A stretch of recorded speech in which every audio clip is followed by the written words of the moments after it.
For 12 years, I was certain that Willow Lou, the girl who made every hallway stop and stare, had feelings for me too.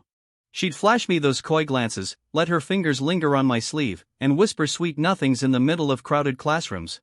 So even though we'd never officially called ourselves a couple, my family had already sunk a fortune into the Lou group, betting on our future together. That rainy afternoon, I walked to the school gate with her umbrella in hand, just like I'd done 1,000 times before. But the second she spotted me, she yanked her phone behind her back, like she'd been caught stealing. Then, out of nowhere, her voice exploded inside my skull, except her lips never moved. "Here he comes again. I swear, I hate rainy days more than anything. That stupid umbrella he always carries, just looking at it makes my skin crawl. Every time it rains, he presses so close to me. Doesn't he ever get tired of being a human heater? Does George actually think this is romantic? It's seriously disgusting. Chapter 1. My feet stopped dead on the wet pavement. Willow walked ahead with a face like stone, not even glancing my way, but her inner voice kept chattering. I wonder if Makoto brought an umbrella. He just got over that nasty cold, what if he gets soaked again? He lives in that old part of town where the alleys flood up to your ankles. He must be wading through water right now. I really want to see him, but George is such a burden. Ugh, I need to ditch him somehow. My fingers tightened around the umbrella handle until my knuckles went white. Willow turned her head and shot me a frosty look, like I was a stranger on the bus. "What's wrong?" she asked. "Nothing," I lied. "I first met her when I was 7 and she was 6. Uncle Lou brought her over, and while the adults talked business, my mom told me to take her to the backyard. She wore a pale yellow dress with a high ponytail, and under the magnolia tree, she tilted her head up at the blossoms. 'Pick one for me,' she said. Those were her very first words to me. I climbed that tree like a monkey, plucked the prettiest flower, and handed it over with a face so red it could have stopped traffic. She took it, sniffed it, tucked it behind her ear, and gave me a smile that I carried in my chest for 12 long years. I always thought she was just naturally cold, that she treated everyone with that same icy distance. But now, her thoughts told a completely different story. She wasn't born cold, she just saved every ounce of warmth for someone else. Chapter 2. Willow. A clear, gentle male voice cut through the rain from behind us. I turned to see Makoto standing at the corner of the corridor, one sleeve soaked through, clutching a broken folding umbrella with a snapped rib dangling like a wounded bird. He was breathing hard, like he'd jogged all the way. "Sorry, my umbrella broke," he mumbled, water droplets clinging to his eyebrows. "I didn't want to bother you, but I've got library books in my backpack if they get wet." Willow spun around, her face giving absolutely nothing away. But her inner voice screamed loud and clear. "He's drenched. How can anyone look this gorgeous even when they're caught in a downpour? The city library, he went all the way there over the weekend just to borrow books? He works so hard. No way I'm letting him walk home in this rain. She stretched out her hand and looked at me, her voice flat and commanding. "Give Makoto the umbrella." It wasn't a request, it was an order, sharp as a slap. I laughed, a hollow sound. "What about me?" I asked. She frowned like I'd asked the stupidest question on earth. "Isn't your family's driver waiting at the gate? It's only a few steps, you'll barely get wet if you run." Before I could answer, she snatched the umbrella from my grip and handed it to Makoto. "Let's go," she said. Makoto shot me a glance, just a split second, but I caught the smug little smirk hiding in his eyes. Then he opened the umbrella over her head, and they walked off into the rain together. I stood there, frozen, as the rain slanted sideways onto my hair, my shoulders, my eyelashes. Her thoughts drifted back to me like a ghost. Finally, I ditched him. Walking home with him every day feels like doing chores, I'm so sick of it. Dad keeps saying the Wang project is still under negotiation, warning me not to offend him. As if I, Willow Lou, would ever stoop to sucking up to George. Whatever. Nothing matters more than being alone with Makoto. The voice faded into the distance, and the sound of rain flooded my ears again. I pulled my soaked collar tighter and slowly trudged down the steps. Chapter 3. At the school gate, our driver Chris ran toward me with an umbrella, his face full of confusion. "Young master, where's Miss Lou? Weren't you two supposed to?" "She left ahead of me," I cut him off, ducking into the back seat. The leather was cold from the AC, and I shivered as my wet back touched it. Chris stole a glance at me in the rearview mirror, his lips twitching like he wanted to ask something, but he stayed quiet. The car pulled away, wipers sweeping back and forth, breaking the neon lights into blurry smears. I leaned my head back and closed my eyes, replaying every single one of her thoughts. They felt carved into my bones, each word a fresh wound. So it wasn't that she never smiled, she just never smiled at me. It wasn't that she was quiet, she just didn't want to talk to me. 12 years, thousands of evenings writing together, countless holiday gifts. Medicine I'd hand-delivered when she was sick, and that handmade photo album I'd stayed up 3 nights to make for her birthday. All of it, in her eyes, was just an obligation she had to keep up for my family's investment. My phone buzzed in my pocket. I pulled it out and saw Willow had posted half an hour ago, no caption, just a photo of a rainy alley in the old town, with 2 pairs of canvas shoes side by side in the corner. One white, one black. My thumb hovered over the screen for a few seconds, then I turned it off. Chapter 4. When I got home, my mom was in the living room poring over reports. She looked up and frowned. "You're back. Where's Willow?" "Her mom made pork rib soup and wanted you to." She stopped cold, staring at my dripping hair and clothes. "How did you get so wet?" "My umbrella broke on the way," I lied, easier than the truth. She studied my face for a long moment, then put down her tablet and called to the kitchen for ginger tea. She wiped the rain off my forehead with a tissue and told me to take a hot shower. Upstairs, steam filled the bathroom as hot water pounded down.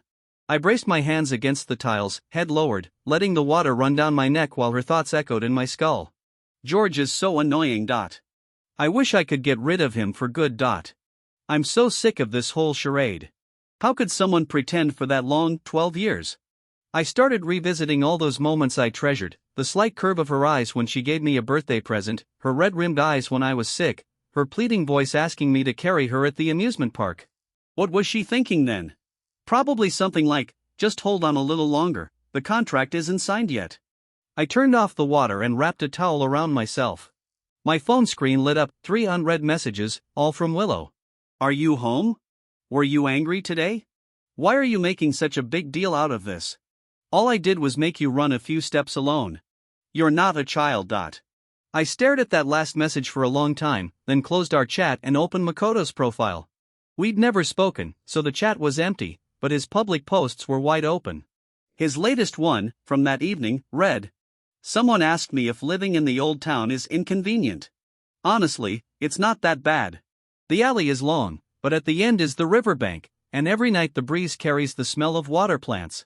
Lately, moss has grown between the flagstones, making them slippery. Today someone brought me an umbrella. And walking through that long alley under it, I suddenly felt the city wasn't so cold after all." The photo showed a black umbrella leaning against his front door, the same umbrella that had been in my hand that very afternoon. Chapter 5. 3 days later, Willow called me. I was playing Go with my father, black against white, deep in the endgame. My phone buzzed on the coffee table, her name flashing. My dad glanced at it. "It's Willow. Aren't you going to pick up?" "No rush." I placed a white stone and captured a huge section of his territory. He hissed in surprise. "Why are you playing so aggressively today?" The phone rang 12 times before stopping, then rang again. I picked up. "George." Her voice was a low simmer of rage. "What the hell are you trying to do?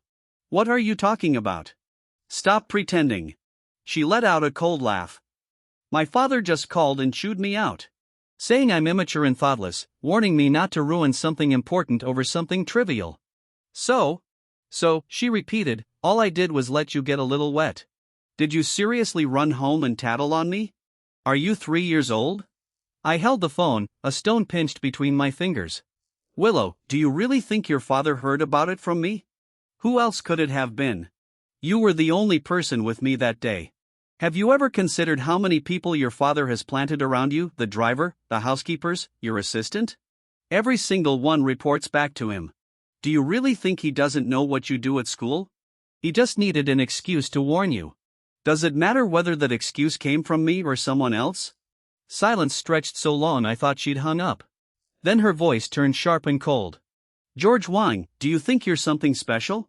Do you think because your family is rich and powerful, everyone has to fawn over you? Fine, I admit the Liu family has gotten some resources from you, but those were ordinary business partnerships. Your father didn't give us anything for free.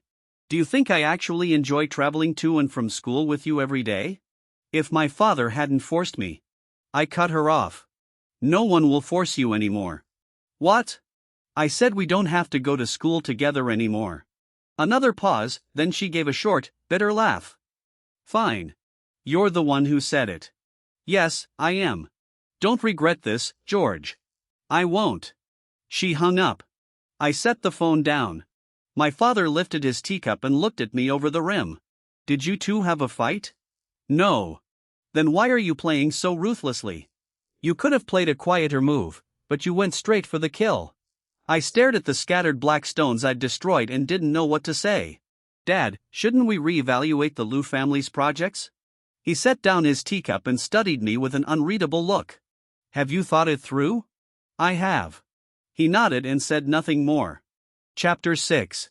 For the next week, Willow and I exchanged 0 words. We passed each other in the hallway like strangers, her chin raised high, me looking straight ahead. It was hard at first. 12 years of habit don't disappear in 7 days.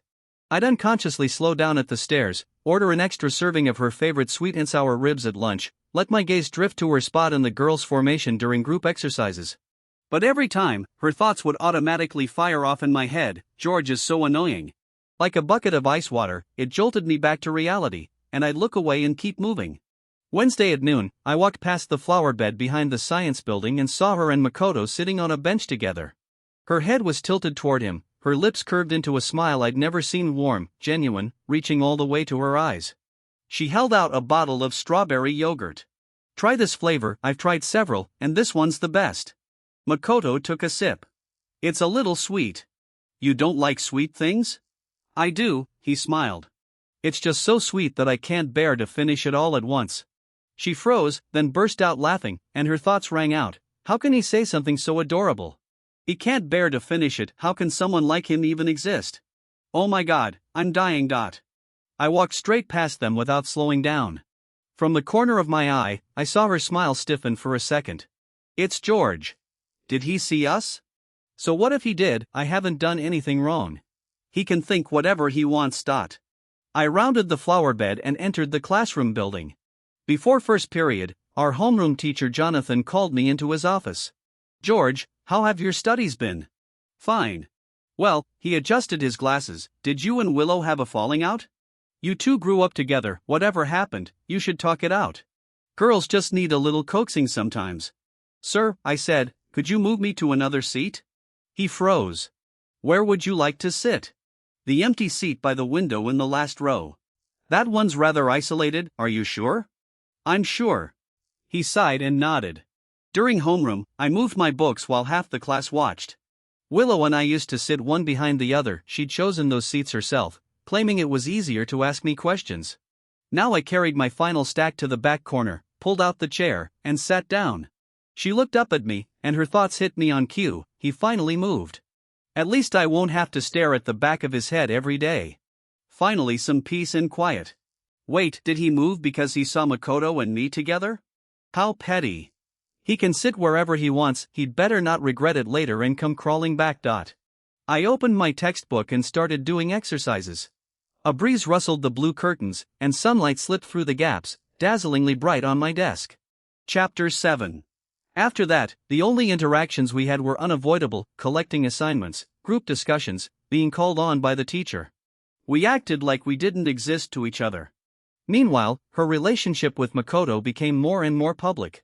In the cafeteria, she'd transfer pieces of braised pork from her plate to his. You're too thin, eat more. He'd blush, ears red, and she'd smile and take a bite from the apple he held out. During PE, when the boys ran 1,000 meters, she'd wait at the finish line with a water bottle for him, even though he always finished last. After evening study hall, she'd walk her bicycle beside him along the road to the old town. Someone snapped a photo of them under the plane trees and posted it on the school forum with the title, "The Campus Belle and the Transfer Student at Sunset."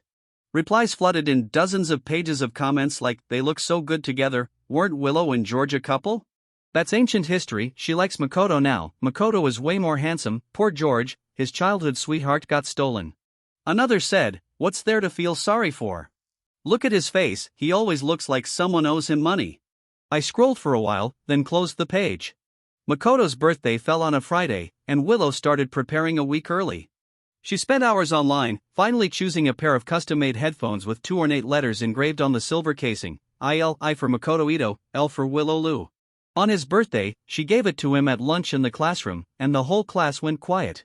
"Happy birthday," she said. He opened it, saw the letters, and his ears turned red again. "Try them on." He obeyed, and she connected her phone via Bluetooth to play a song. I didn't know which one, but I saw his eyes curve with delight. "It's that song," he smiled. She pursed her lips and nodded gently. "Yeah, the one you said you liked last time." Her inner voice was saccharine, of course. "I remember everything you tell me. I packed my textbooks into my backpack, stood up, and left the classroom. I asked for the rest of the afternoon off.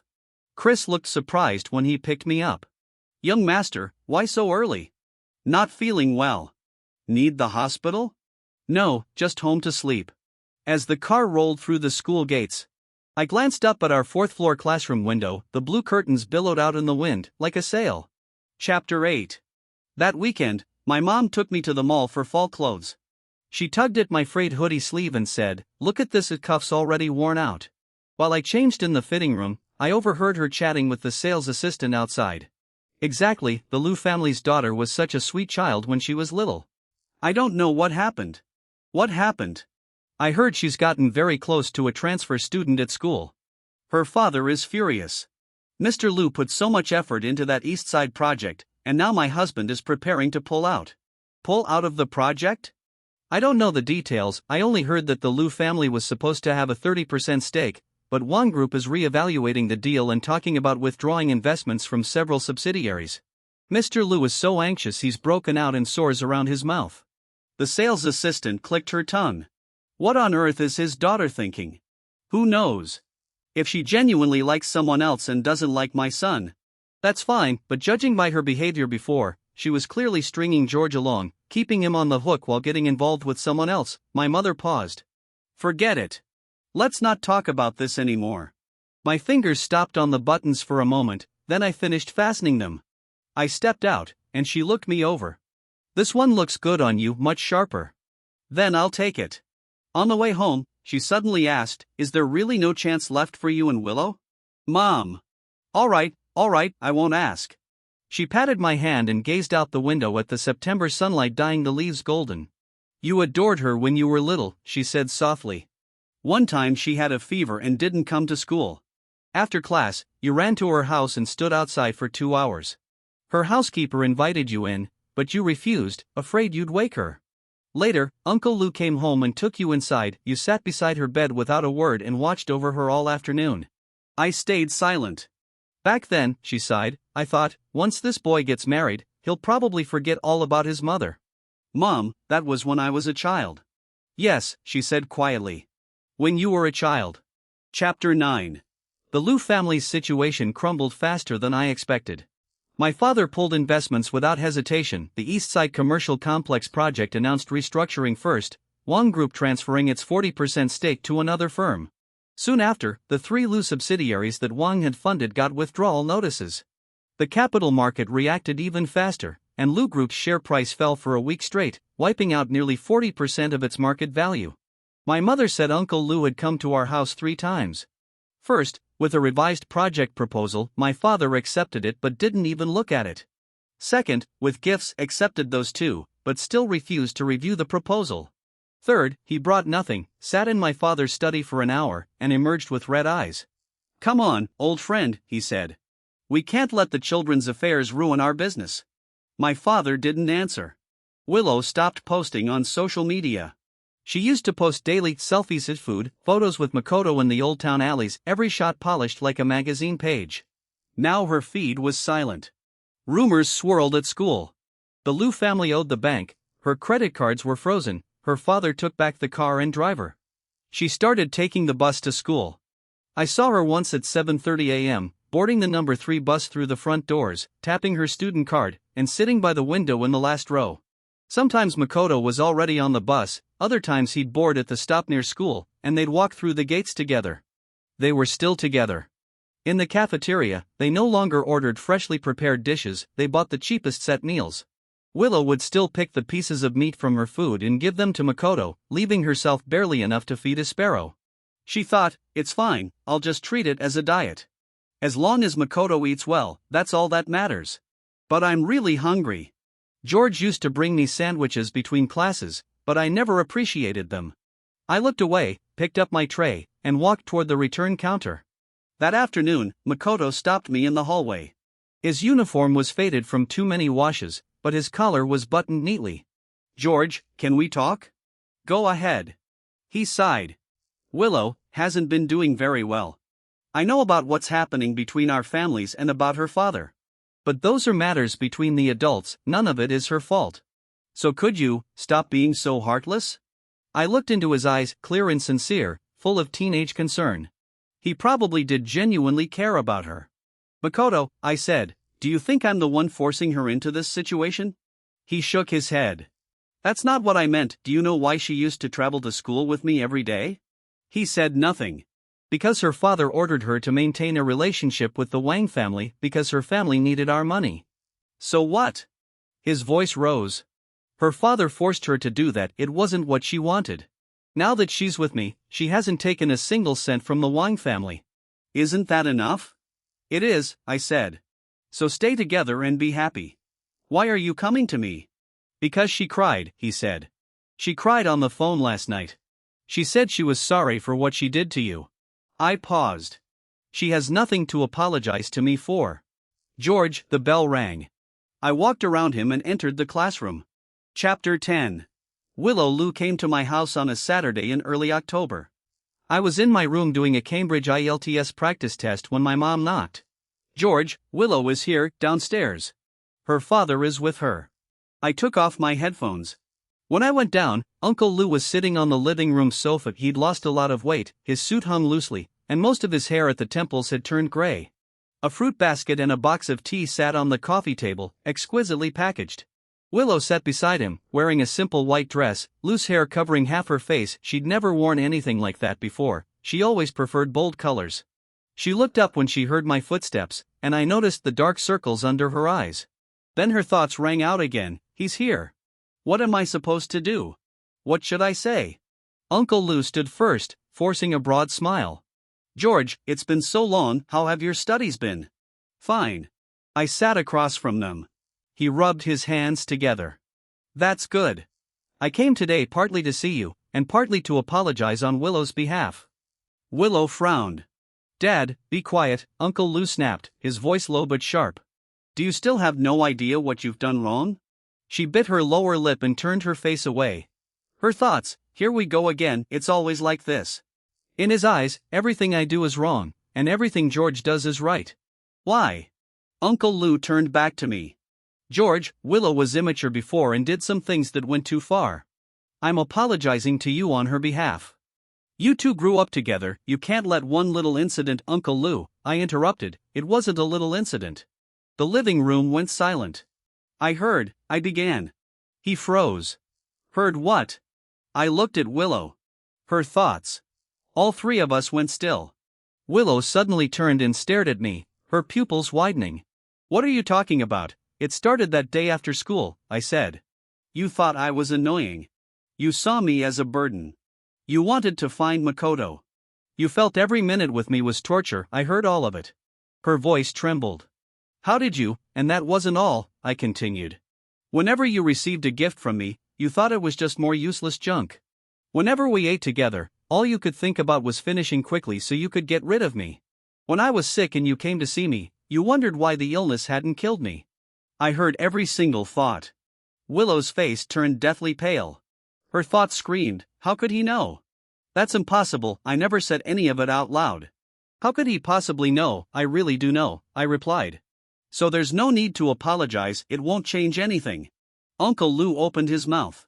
George, could there perhaps be some misunderstanding? There is no misunderstanding. Uncle Lou, please leave. George. Willow shot to her feet, her voice sharp and desperate. Do you have to be like this? Even if I really did think those things, that was in the past, now What about now? I asked. She stumbled over several times, unable to finish. Chapter 11. I finished the sentence for her. Now you need the Wang family to save the Lu family, so you think everything you did before can simply be forgotten, is that it? Her lips trembled, but no words came. If nothing had happened to the Liu family, where would you be right now? Would you be sitting in my living room saying any of this? Something shattered in her eyes. Her thoughts bled through. He's right. I wouldn't be here. If I had any other choice, I never would have come. But what else can I do? Even while Dad was lying in the hospital, he kept talking about the contract with the Wang family. What else am I supposed to do? Willow, I stood up. You never liked me, you've simply run out of options. That's not true, it is. I looked at her, and she looked back at me. For the first time in 12 years, I saw her with cold, scrutinizing eyes. You don't like me. The only person you've ever truly loved is yourself. Goodbye. I turned and went upstairs. Her trembling voice came from behind me. George, stop, I didn't. The study door closed behind me, shutting out every sound. News of the Liu family's bankruptcy spread through our entire social circle in early November. The East Side commercial project was abandoned completely, banks called in loans, business partners filed lawsuits, and every asset in Uncle Lou's name was frozen. Willow moved out of the Liu family villa. Someone saw her dragging a suitcase into an old apartment building near the school, where the stairwell lights were broken and peeling walls exposed mottled concrete. Makoto helped her move. He carried 2 huge woven bags up to the 5th floor by himself, sweat beading on his forehead. Willow followed with a bag of toiletries, her eyes red. Makoto, I must seem completely pathetic now, I'm sorry. I didn't want you to see me like this, but I really. He put down the bags and turned to wipe the tears from her face. What are you talking about? In my eyes, you'll always shine. Her eyes filled with tears. She thought, thank God I still have him, thank God. I have to get through this, for him. Willow lost a lot of weight during that period, her cheekbones sharp, her wrists like withered branches. In the cafeteria, she stopped ordering side dishes. She'd only get plain rice and free seaweed soup. Makoto would try to give her food, but she refused, and after pushing it back and forth, they'd split it evenly. Sometimes I encountered her in the hallway. She'd walk past with her head down. Books clutched to her chest, and her footsteps would falter when she saw me before she hurried away. I didn't know what she was thinking anymore because I could no longer hear her thoughts. The ability had appeared without warning and disappeared just as suddenly. One morning I woke up to find the world silent again, no extra voices, no thoughts exploding inside my head, only the sound of wind, rain, footsteps, and silence. Chapter 12. Makoto asked me to meet him on the rooftop in late November. The wind was fierce that day, making the bedsheets snap loudly. He stood by the railing, his school uniform billowing like a sail. I'm transferring to another school, he said. I looked at him without responding. I'm going back to my hometown, tuition is cheaper there. My father found me a high school in the county. I'm leaving next Monday. Does Willow know? She knows, he lowered his head. She didn't say anything. The wind swept past us, carrying the chill of early winter. George, that isn't why I asked you here today, he turned to face me. There's something I think you should know. What is it? I'm not from this world. The wind grew stronger. He smiled. To be precise, I was transported into a novel. You and Willow are both characters in it. I stared into his eyes. He wasn't joking. In the original story, Willow uses you until you lose everything. She only marries you for the Wang family's money, then divorces you and ends up with the novel's male lead. I froze. Are you the male lead? Originally, yes, he shrugged. But after I arrived, I realized the female lead was written as both stupid and cruel, while the male lead was unbearably weak. And that broken umbrella, I broke it on purpose. I wanted to see whom she would choose. She chose me. And then? Then I realized you were the only normal person in the entire novel, he laughed. So I used my system points to give you an ability, the thoughts. I murmured, that's right. I allowed you to hear what she was really thinking. Otherwise, with your personality, she probably could have kept you on the hook for the rest of your life without you ever realizing the truth. I was silent for a long time. Why did you help me? Because, he considered for a moment, maybe I simply couldn't stand watching it happen. You're a good person, you didn't deserve to be treated that way. What about Willow? Do you know what she's going through now? He chuckled softly. I do. Bankruptcy, dropping out, being ridiculed, none of that happened in the original story. Originally, she successfully got the Wang family's money and lived the life she wanted. What happens now? Now, he looked up at me. George, I'm leaving next week. After I'm gone, This body will be returned to the original Makoto. He won't remember any of this. So every choice from now on is yours to make. I won't decide anything for you, I simply thought you deserved to know the truth. He took a USB drive from his pocket and handed it to me. The full original novel is on here, whether you read it is up to you. I accepted it, its metal casing was cold and surprisingly heavy in my hand. Goodbye, George, take care. He smiled and turned toward the rooftop door. Just before reaching it, he stopped and glanced back. By the way, the song Willow played for me on my birthday, you sang it at karaoke once, didn't you? I said nothing, but he smiled. She remembers, she was only pretending she didn't. The door closed behind him, leaving only the sound of the wind. Chapter 13. I never opened the USB drive. When I left school that day, I threw it into the city moat. The silver casing flashed briefly on the surface before sinking beneath the water. Ripples spread outward, then faded, and the surface grew calm again. Sometimes knowing the truth is enough, there's no need to relive it all over again. Willow dropped out of school in early December, on the first snow of winter. She came to complete the withdrawal paperwork wearing a faded puffer jacket, her hair in a loose ponytail, exposing a pale neck. I ran into her outside the administration office. Our eyes met in the quiet hallway, snowflakes drifting through a gap in an open window, melting on the windowsill. She parted her lips. George. Yeah. I'm leaving. I know. She lowered her eyes, a tiny snowflake clinging to her eyelashes. I'm sorry for everything I did before. Okay. Silence fell between us. She seemed to be waiting for me to say something, but I said nothing. She pursed her lips. Then, goodbye. Goodbye. She turned and took 2 steps, then stopped. George. What is it? I took the photo album you gave me. She didn't turn around, her voice was soft, like a feather falling onto snow. Then she left.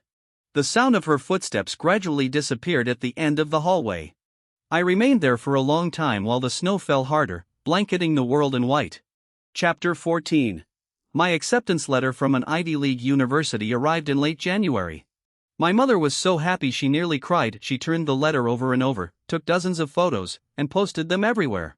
My father didn't say anything, he just patted my shoulder. That evening, he did something unprecedented. He opened a bottle of liquor and poured half a glass for me. Try it. I took a sip, it burned slightly.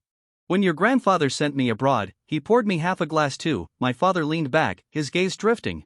Back then, I thought he was the most heartless person in the world. I was 18, and he sent me across the Pacific alone to a place where I knew no one. What happened afterward? Later, I realized he loved me more than anyone else in the world. The night outside was deep and dark, winter stars shining brightly. Dad, what happened to the Liu family afterward? He glanced at me. Mr. Liu has mostly recovered. He took his daughter back to their hometown and found a job as an accountant at a small factory. While he was in the hospital, his older brother transferred away all the company's remaining assets and didn't leave him a single cent. What about Willow? I heard she's working at a bookstore in the county town. She makes $2,000 a month. I said nothing. My father frowned. If you want to, I don't, I interrupted. I lifted my glass and took another sip. I was just asking. He nodded and didn't continue. Chapter 15. 1 week before leaving the country, I returned to school. It was winter break, and the classroom building was empty, desks and chairs stacked in the hallway, covered in dust. I pushed open the classroom door. Everything looked exactly the same: the blackboard, the teacher's podium, the blue curtains. I walked to the seat beside the window in the last row and sat down. From there, I could see the entire classroom. Willow's old seat in the middle of the 3rd row, completely bare, as though no one had ever sat there. I remained there for a long time, dusk light streaming through the windows, bathing the empty room in a warm golden hue. My phone vibrated, a message from Makoto. The new Makoto, the one who remembered nothing. I heard you're going abroad, George. Have a safe journey. I replied with a simple thank you. He sent another message. By the way, Willow asked me to pass something on to you. She said she remembers when every single photo in that album was taken. She said thank you, and she's sorry. I stared at the screen, the cursor blinked repeatedly. In the end, I didn't reply. I slipped my phone into my pocket, stood up, and left the classroom. My footsteps echoed hollowly through the hallway. Chapter 16. The day my flight departed was clear and sunny. Above the clouds, the sky was an immaculate blue. Sunlight streamed through the window and fell across the tray table, so bright it was almost dazzling. I leaned back in my seat and closed my eyes. A song was playing through my headphones. I couldn't remember when it had been added to my playlist. The melody was familiar, but I couldn't recall its name. A flight attendant passed with the beverage cart and softly asked if I wanted something to drink. I waved her away. The plane continued eastward, through the clouds, across time zones, past everything I could never return to. I pulled down the window shade. Darkness settled around me, soft and quiet, like the gentle sound of a book closing after its story had reached the final page. But my life was only just beginning.